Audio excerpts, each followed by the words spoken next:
Hello, I am Martin Lederman, co-founder of the organization One World, One Vision. Over a decade ago, my associate and I, while on a surgical mission to Belize, founded One World, One Vision in order to train local ophthalmologists and, by doing this, extend our reach. We were successful, and since then, our organization has gone to multiple countries and have demonstrated the success of our ideas. We added anesthesiologists and pediatric intensivists to the mission in order to train local physicians and make the surgical experience of our patients safer. Since then, we have realized that the paradigm of one patient, one student, and one surgeon, while successful, could not begin to address the need. There are tens of millions of children and adults with strabismus and amblyopia. We decided, therefore, to support and to promote a video course in strabismus and amblyopia and approached Dr. Bert Kushner to develop a curriculum and to recruit worldwide experts to give lectures. We stipulated that the course should be translated into multiple languages and to be distributed without cost around the world to eye surgeons. We are particularly grateful to our former patients and friends who have given the financial support to make our dream a reality. We are delighted that Dr. Kushner has accepted the challenge, and we hope you find the lectures both stimulating and educational, and that you share them with your colleagues and your students. And so, without further ado, I give you Dr. Bert Kushner. I'm Bert Kushner, and I'm the moderator of this series of the One World, One Vision comprehensive course on strabismus. And today's lecture on future directions in amblyopia and strabismus. I want to welcome all the viewers. I imagine some are new, and if you're new, I'm glad you're here. Some are probably former viewers, and I want to welcome you back. Today, I am absolutely thrilled, as I'm sure you will be very soon, to introduce today's speaker, Dr. David Hunter. I consider Dr. Hunter one of the most innovative and forward-thinking people in our field. And you will see why, as I go over a little bit of his resume, why he is the perfect person to be talking about future directions in amblyopia and strabismus. Dr. Hunter's initial degree was in electrical engineering, and I think that this informed a lot of the trajectory that his career path took. He did a residency at Harvard and a fellowship at Johns Hopkins, and now he's Chief of Ophthalmology at Boston Children's Hospital and Professor and Vice Chair of Ophthalmology at the Harvard Medical School. He's the former editor of J AAPOS and co-founder of Rebion, the manufacturer of the Bling Vision Screener. Dr. Hunter has a YouTube channel with videos on optics and refraction that have had over 60,000 views. Perhaps every ophthalmologist in the world.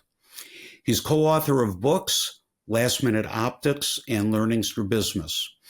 And his clinical interests are in amblyopia and complex strabismus. And I can definitely say he is an absolutely fabulous and astute clinician. He's trained about 60 fellows and about 250 residents.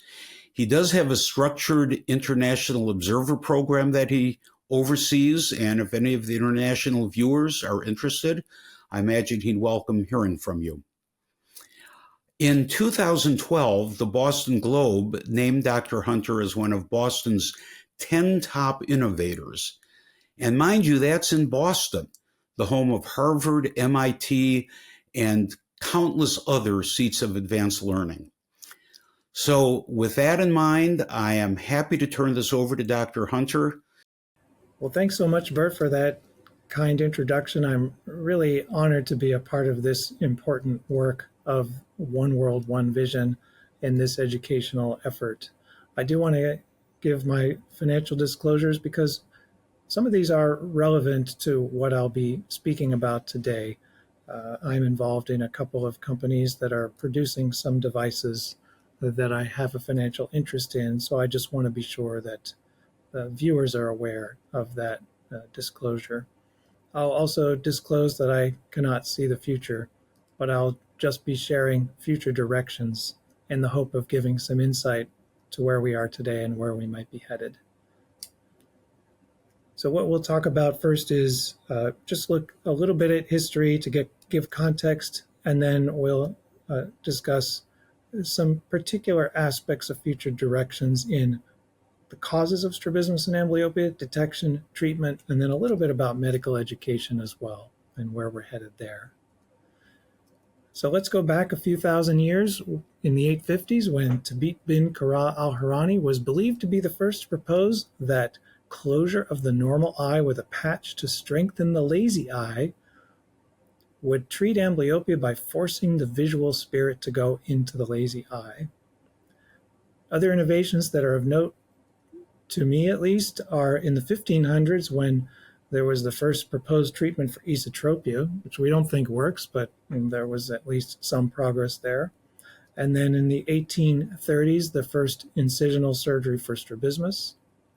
And then in the 1900s is when Bilshowski first introduced the possibility of adjustable sutures, which actually he said he was using, reintroduced by Jempolsky in 1972. And then in the late 1980s, the introduction of Botox into clinical care. And those are really sort of the highlights. And so now we'll think about where we headed over the next, say, 20, 50, or 100 years in amblyopia and strabismus. So in the first area I wanted to talk about is the etiology. And I think if we want to get to an understanding of etiology, the answer is going to somehow lie in genetics, in the genetics of strabismus and understanding the molecular pathophysiology. So where do we stand today in terms of genetic testing? Well, we know that strabismus is similar to other common conditions that have their onset in childhood, like autism, where genetic factors contribute about 40 to 80% of the risk. Similarly, we know from family tree studies that about 30% of affected individuals have a close relative with strabismus, so that's like a 3 to 5-fold increased risk if you have an affected relative.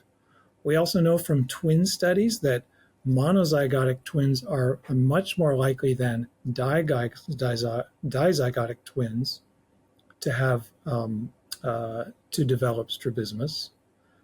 And then if you look around the world from population studies, different groups are more likely to have particular forms of strabismus, with esotropia more common in Caucasians, exotropia more common in Africans and Asians.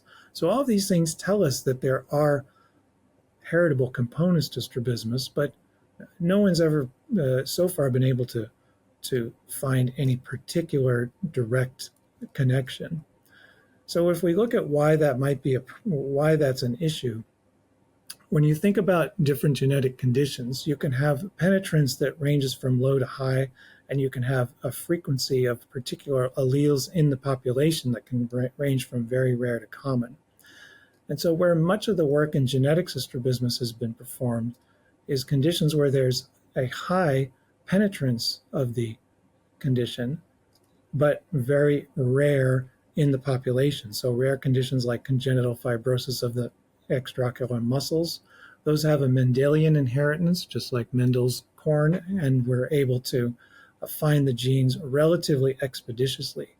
In contrast, strabismus has a relatively low penetrance within any particular family, and the frequency of different alleles is common in the population. And so when we try to understand the causes of conditions like that, we use genome-wide association studies. So GWAS is where much of the genetics of common or comitant strabismus has been headed.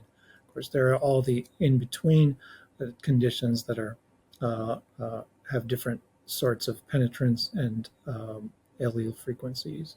So what have we learned from this study so far? The Mendelian studies have not really found consistent variance, so those have not led to any great insights. but some of the GWAS studies have been showing an increased risk of strabismus if you have um, a particular single nucleotide polymorphism. So Elizabeth Engel, one of my collaborators, was first to identify this particular SNP as conveying about a 41% increase in the risk of strabismus in any one family. The UK Biobank, in our study, we had confirmed strabismus where we examined the patients. The UK Biobank has done a study, strabismus by self-report, and then another from using electronic health record data. Another interesting place where this is headed, though, is not even in looking at particular genes or even particular associations, but looking at copy number variants. So Mary Whitman, another collaborator who's in our department, found that there are 3 duplications of genetic sequences that increase the risk of esotropia. The mechanism by which those sequences increase the risk is unknown, but that's ongoing work that could be very promising in the studies of genetics.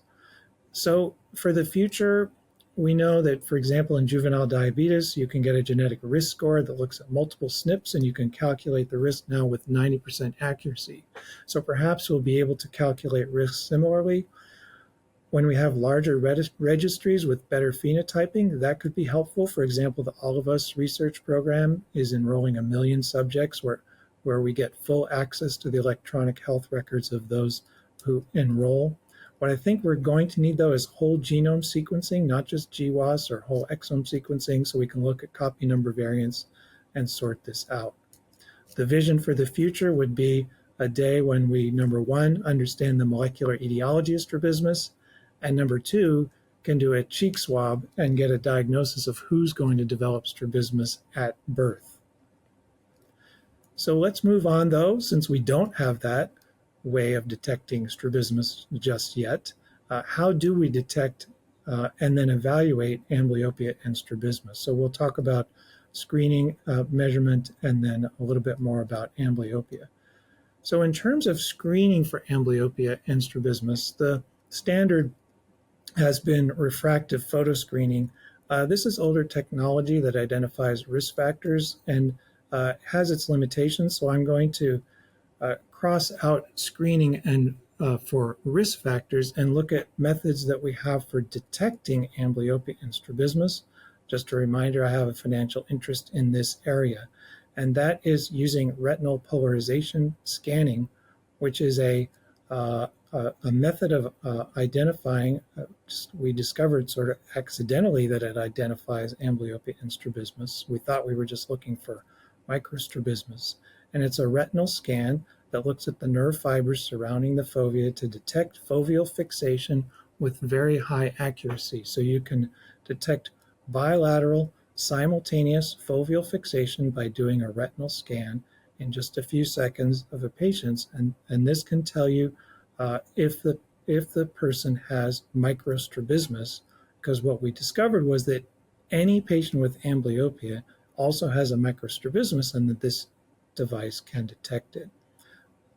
In studies that we have conducted using various prototypes of this technology, we've found consistently between 96 and 100% sensitivity and specificity for detecting not risk factors, but amblyopia and strabismus in patients.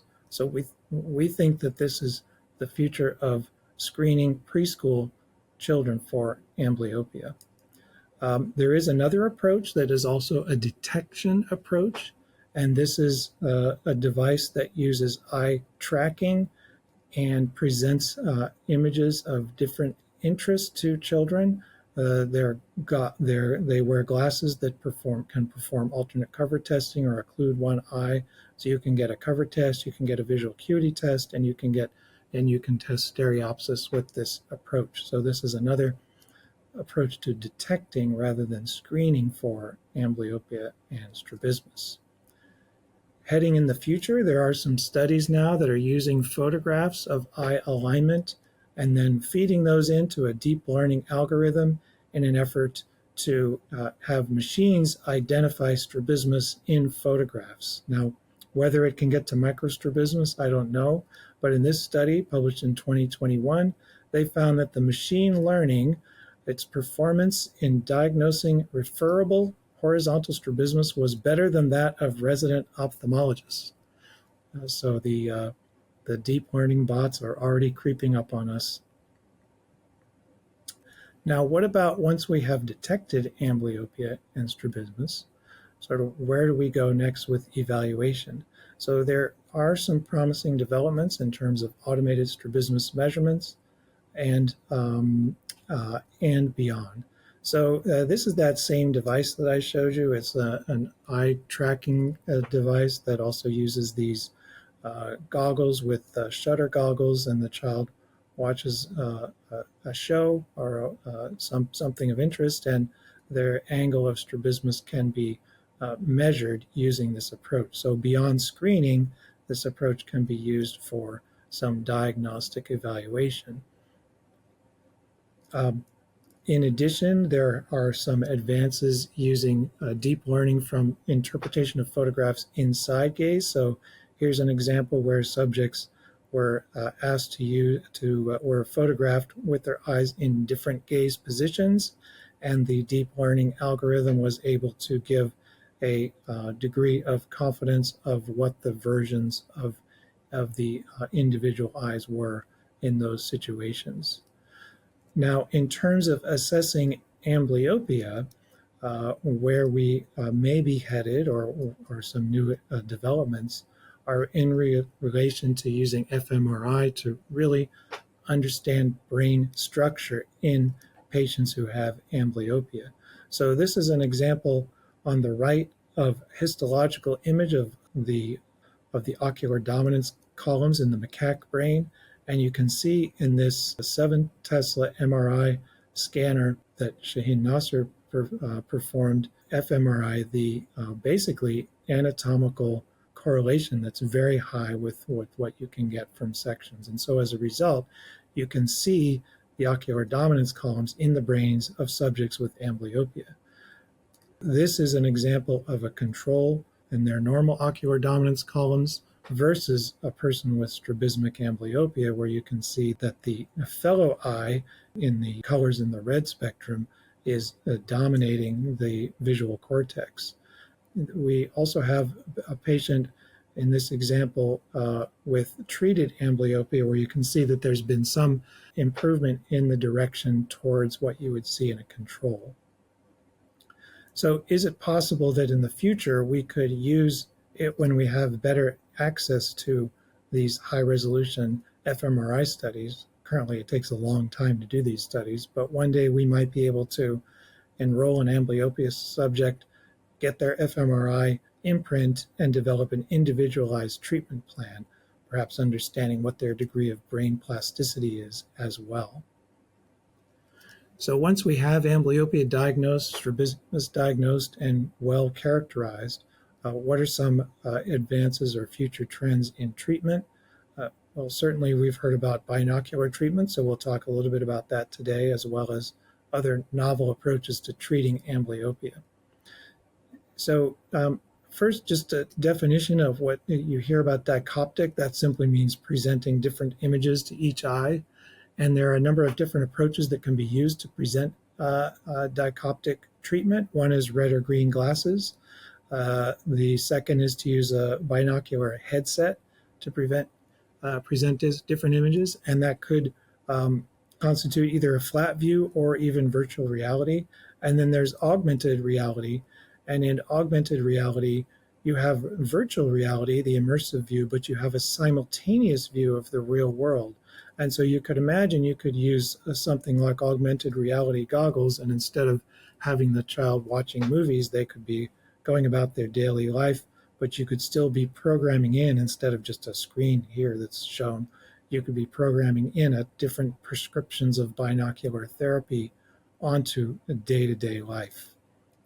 So some of the binocular treatments available, this is the one of the devices that uses the headset. And so the stronger eye gets reduced contrast. Both eyes get dichoptic masking. And so then the brain has to build those two images together into a single percept. So they have a choice of a number of videos to watch, a large video content to watch. So far, studies to date have shown that this is effective in treating amblyopia. Another approach to treating, also cleared by FDA already, so it's present, not future, is instead of using a headset, is using red-green glasses. And you see here, there's also eye tracking incorporated into this view so that the sound eye, which I just talked over, was having eye tracking to blur that part of what the sound eye is seeing. The amblyopic eye gets the stronger image. And again, this has been shown in clinical trials to be effective at treating amblyopia, and so has been FDA cleared. So now we have these two methods in addition to patching from the year 800 and atropine penalization. Where do we go next? Well, once you have both eyes once you have kind of control of what each eye is seeing with this degree of precision, then there may be other modifications such as timing on offsets, where you can present the stimuli to the amblyopic eye a little bit ahead of the sound eye, because the amblyopic eye is known to have a bit of a delayed response. And so there are some preliminary studies out showing the amblyopic eye has about an 8.3 millisecond delay compared to the fellow eye. So if you build that in this study, they claimed a 50 times more efficient than patching effect at treating amblyopia. So what other future potential ways do we have of treating amblyopia? Of course, we have the problem that once brain plasticity has solidified, then we really can't treat adults at all. And there have been many attempts, but little success in trying to get amblyopic adult eyes back to 2020. So these potential therapies include medical therapy. We'll talk about transcranial stimulation and eliminating input from both eyes simultaneously. So for medical therapy, Takao Hench is a colleague who talks a lot about the structure of brain plasticity. There are literally nets that form around neurons in the brain to close off brain plasticity. And there are also chemical modulators of brain plasticity, including acetylcholine. And so he's done a number of studies to try to reopen that window of plasticity to the brain.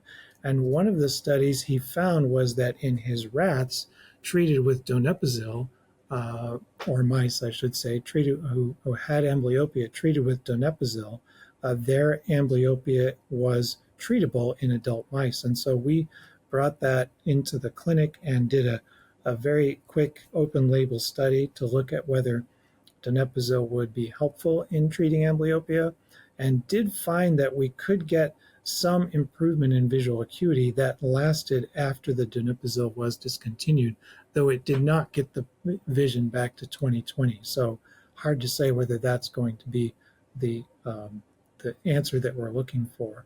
Dr. Hench has also used valproate in trying to teach and use that effectively to teach perfect pitch to adults who would not normally be able to develop perfect pitch on the audio system. So there's a question of whether that might be another way to open brain plasticity, or perhaps other approaches.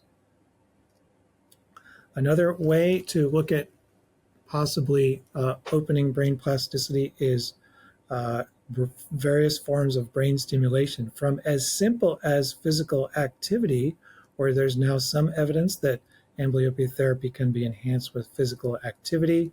There have also been some studies using video games to try to stimulate the brain and open those plasticity pathways, but then more directly approaching the brain through transcranial brain stimulation.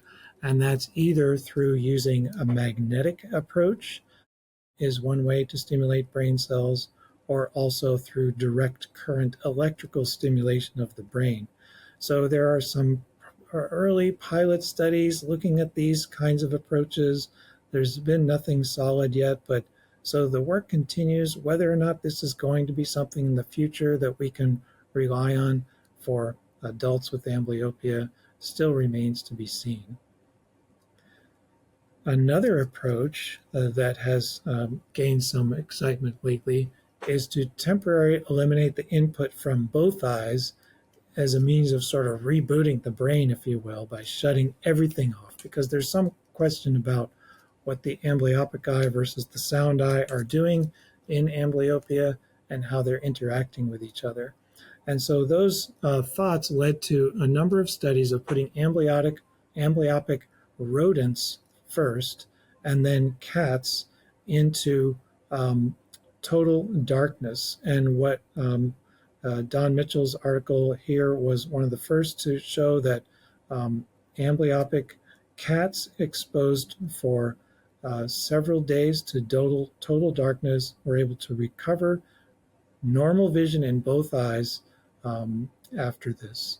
So there actually is one human study that was conducted putting human beings with amblyopia into total darkness for some period of time equivalent to what the cats would be, but in human years or human days.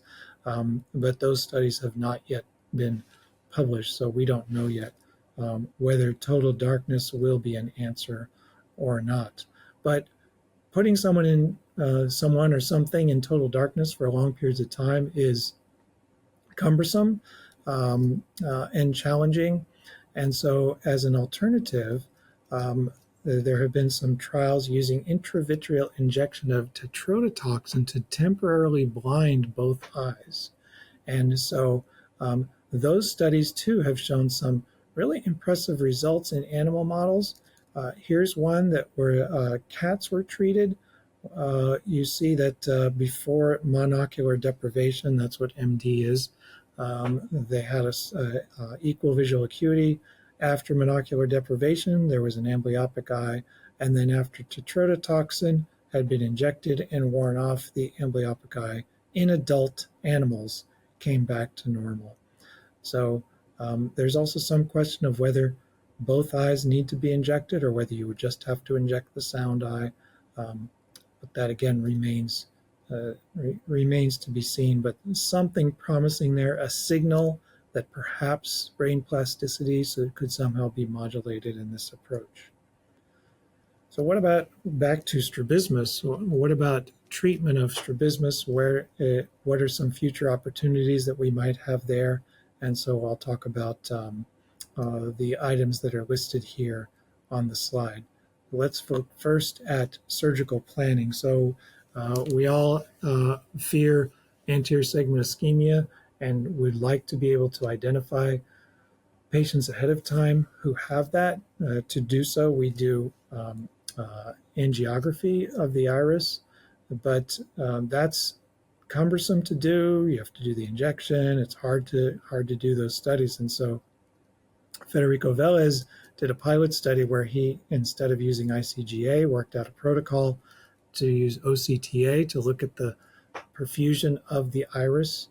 And then he looked at, I think, 8 subjects before and after strabismus surgery, and there was a signal there, an ability to detect changes in perfusion in some of the subjects, not all of them, using OCTA. Now, I haven't seen any further publications on this topic, so it's hard to know whether this is going to be practicable, but as the technology advances and it becomes easier to get OCTA studies, then this is certainly someplace where we could be headed. Something that we've been doing on occasion for the right subjects is 3D printing from MRI scans to plan surgery in difficult cases. So this is a patient who I saw who had, as you can see here, an accessory extraocular muscle with globe retraction that was disfiguring. So we wanted to see if we could cut that band, but you see that it's right next to the optic nerve. So not something you want to just go in and play around with without doing as much advanced planning as you can. So we took those MRI images and we first developed a three-dimensional model that we could play with. This is just a video of me sort of playing with the three-dimensional model to try to get a sense of, okay, where is the muscle, where is the accessory muscle, and where is the nerve? Is it better to approach temporally or nasally? And then we printed it.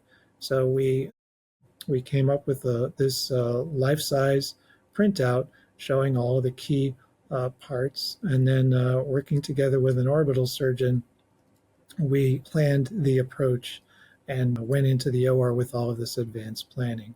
Now, unfortunately, I don't have before and after pictures because I wasn't able to eliminate the globe retraction. There was just too much scarring that doesn't show up in this video, but we have been using this for other similar cases. And I do think that this is something that should become more accessible in the future as 3D printers become more available. Then what about AI? We certainly have been talking about that already, and it should be a tool that we can use in planning our strabismus surgery.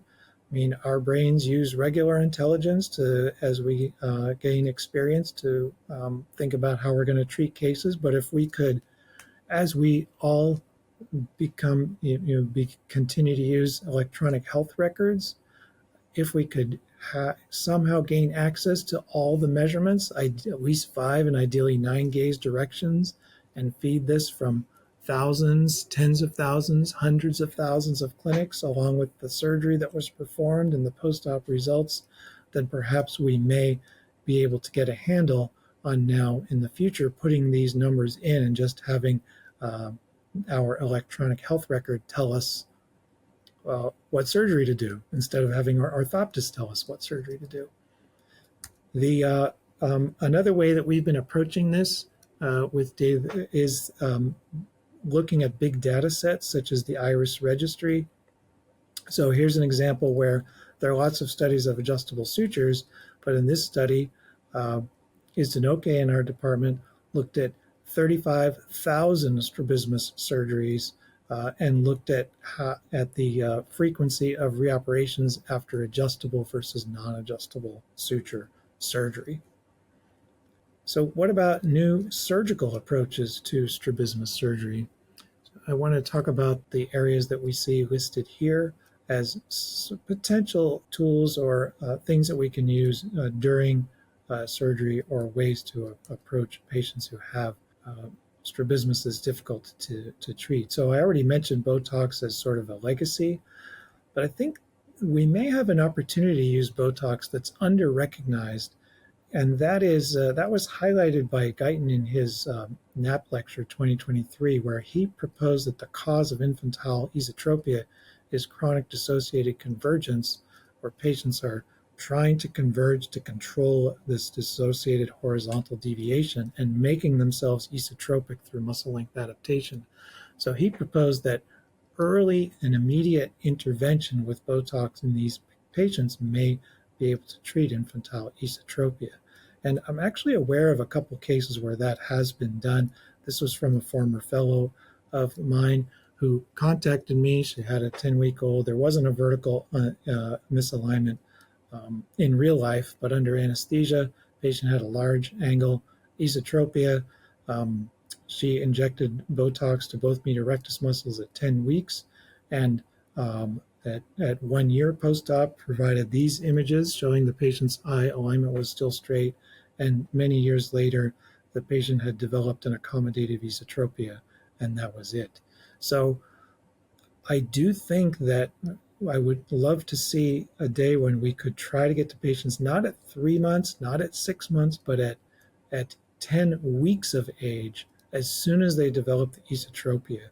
Could that be the path to eliminating infantile esotropia? Bupivacaine is another injectable that's been discussed since Alan Scott introduced it as a potential treatment.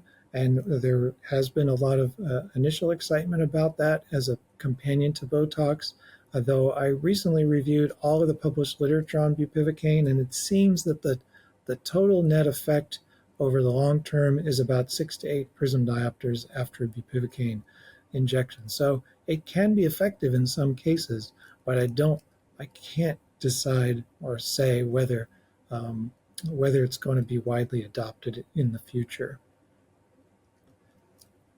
What about other surgical approaches? Well, these are some that you've heard about. They're relatively new, minimally invasive strabismus surgery using glue instead of sutures. It's not adjustable, but pulley surgery, delayed suture adjustment is something that I've promoted and used regularly.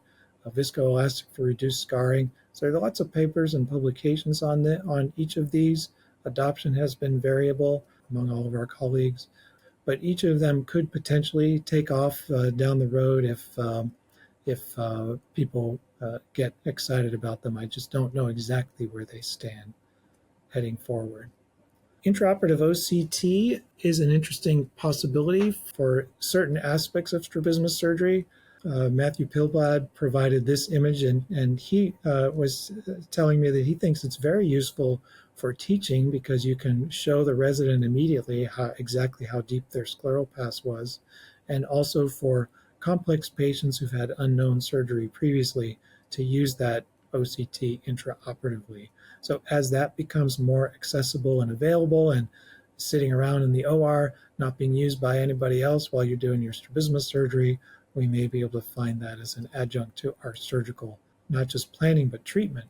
Similarly, there are some articles out recently using intraoperative laser speckle imaging to look at perfusion of the anterior segment during surgery. So it's a little less fussy than OCTA, and you can see here before and after left medial rectus muscle recession, and then from surgeon's view, the loss of perfusion, and then after resection of the lateral, loss of perfusion there. So potentially to look at perfusion during surgery in cases where you're concerned about anterior segment ischemia. What about electrical stimulation of extraocular muscles in an effort to restore motility in patients with paretic strabismus? This is Federico Velez was able to achieve this in a cat who'd had Botox injection previously, developed protocols to make it happen.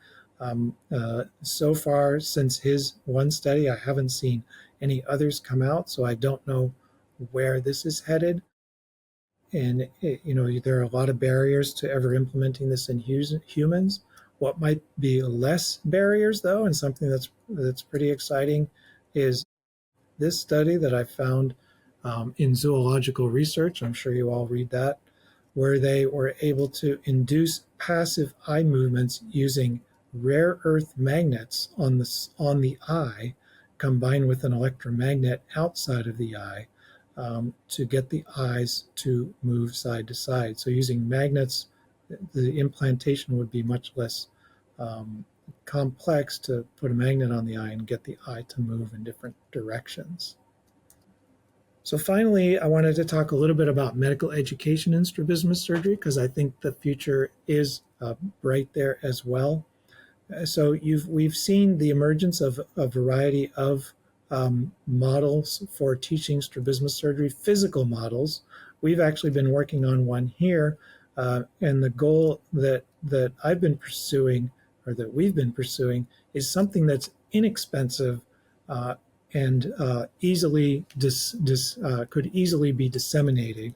And so we've come up with these 3D models that allow you to practice scleral passes, hooking the muscle, suturing the muscle, force ductions, and we've just come up with this and are developing our protocols for teaching. Another approach that I would really like to see, and have so far not had luck, what you're looking at here is a virtual cataract surgery. This is not real cataract surgery. So this is a VR simulation. The challenge with strabismus surgery that I have found, because I've tried to get people to try to do something like this, is that for strabismus surgery, you need more of a physical feedback of what you're feeling when you're doing the scleral passes. And so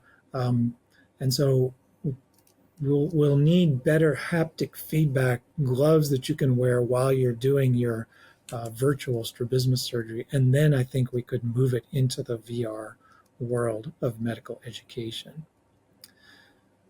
Another exciting development has been the globalization of educational content. The AAO Knights Templar Pediatric Ophthalmology Education Center is a good example of that, where it's not just lectures, but they have all this interactive content like this retinoscopy simulator that I'm showing here, just playing around with.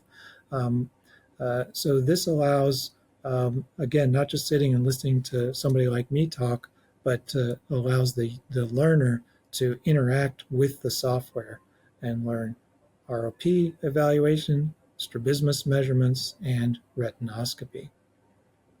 Of course, there are also lectures, but those online lectures and seminars are becoming globalized as well. This is an example of one of the live streams that I have put out there on the internet that Dr. Kushner mentioned. There are other global communities such as CyberSite that's available. The WSPOS has put on some worldwide webinars that have had really high view rates, very impressive getting it out there. And of course, anyone who's listening to me now is a part of the future of strabismus surgery because you're listening to this One World, One Vision lecture. And so with that, I just want to summarize to say that I think the future for innovation in all of what we do in strabismus and amblyopia is there. It's just up to creative people to think about how to take existing technology and leverage it as soon as it becomes widely available. You sort of have to think about the technology before it's widely available and how you're going to apply it when it does become to make those sorts of advances. With that said, again, I can't see the future. This is my biased view of the world. There are probably lots of other innovations that are out there that are not in this lecture. And so I leave it to you to go out there and find those innovations and be a part of the future of what we do.